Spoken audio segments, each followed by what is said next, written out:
Well, I've textured and gessoed this canvas. Now I just have to figure out what I'm going to paint on it.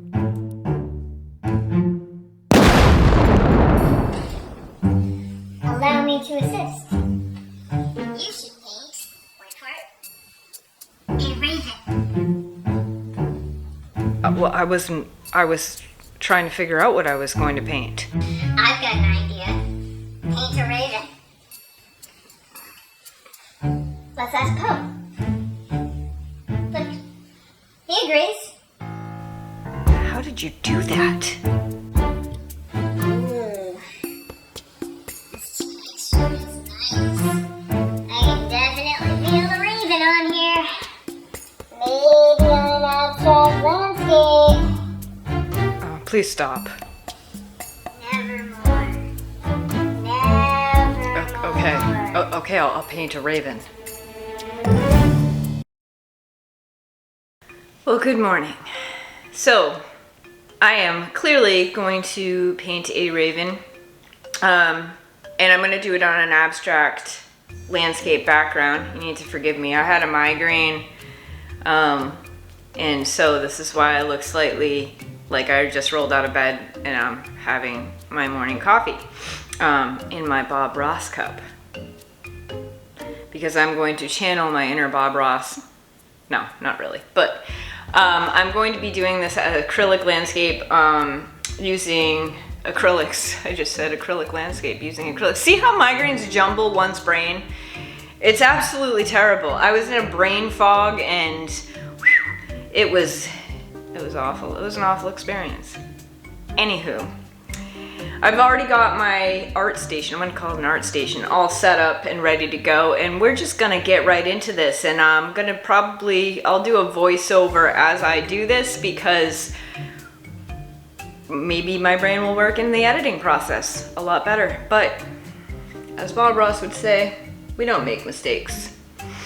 We have happy accidents. Cheers, Bob.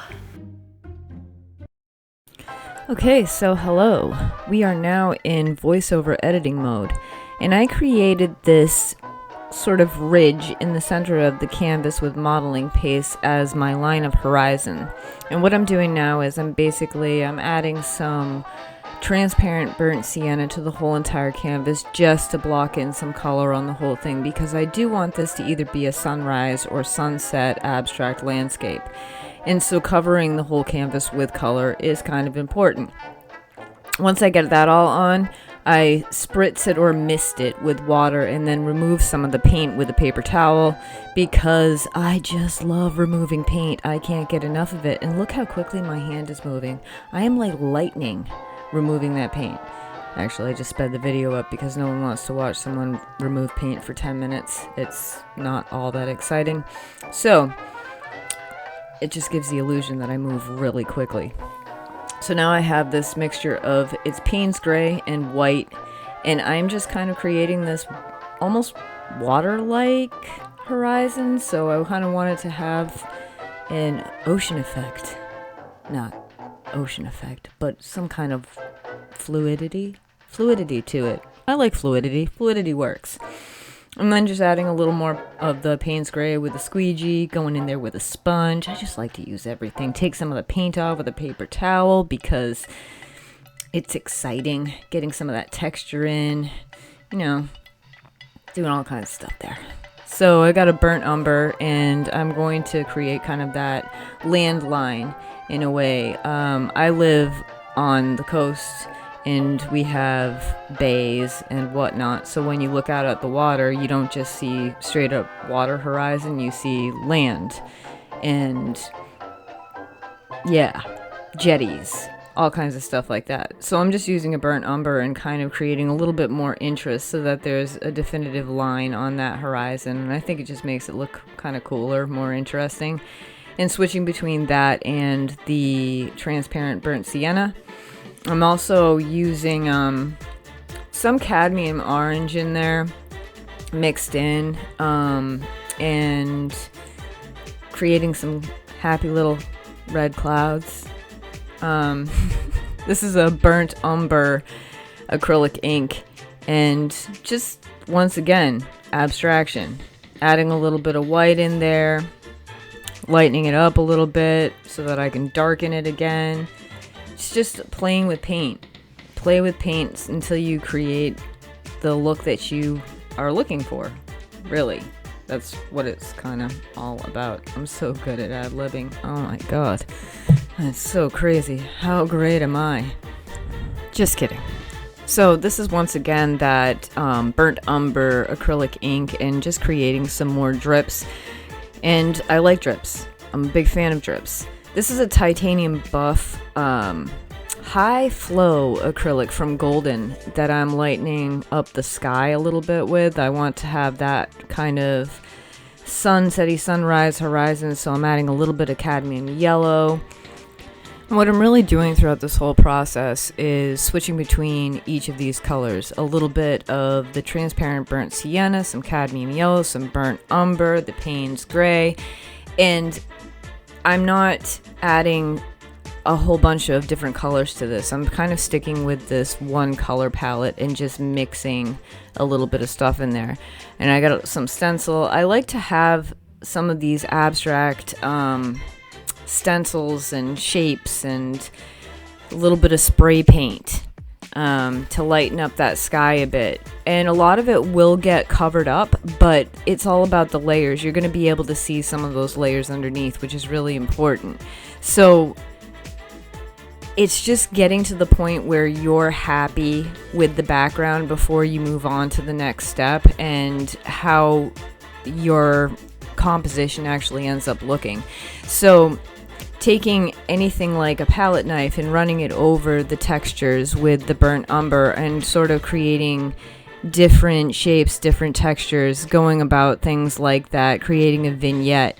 And then when I was happy with it, then I could finally sketch in the bird, and I realized that I needed the bird to stand out a little bit more against the sky, so I wanted there to be some more light around the bird. So now we're getting into the oil painting portion of the video, which is painting the raven.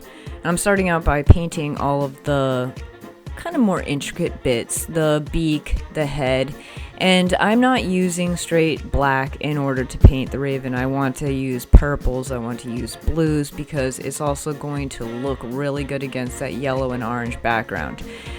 Some interesting facts about ravens. How do you tell? I almost said raisins. Isn't that funny? I don't like raisins. I'm not going to paint any raisins.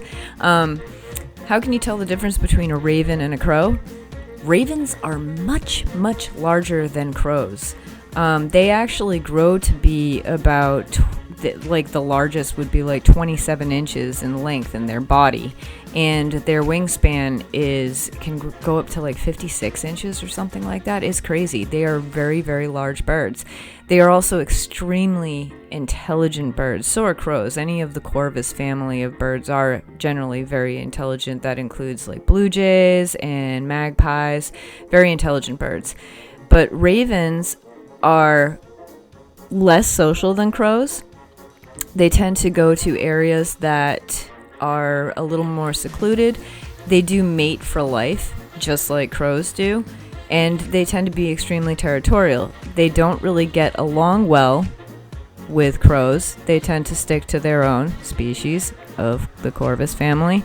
I just think they're very cool birds in general, and I really enjoyed painting this one.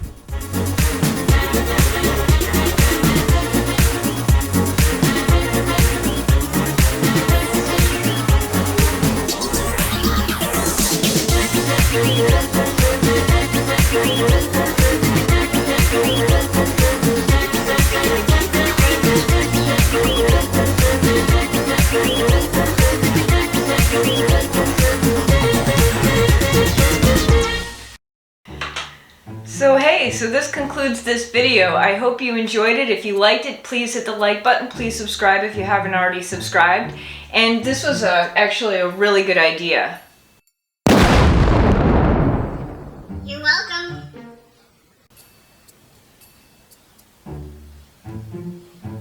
You know that oil paint is actually still wet. I'd appreciate it if you would stop swinging your feet like that.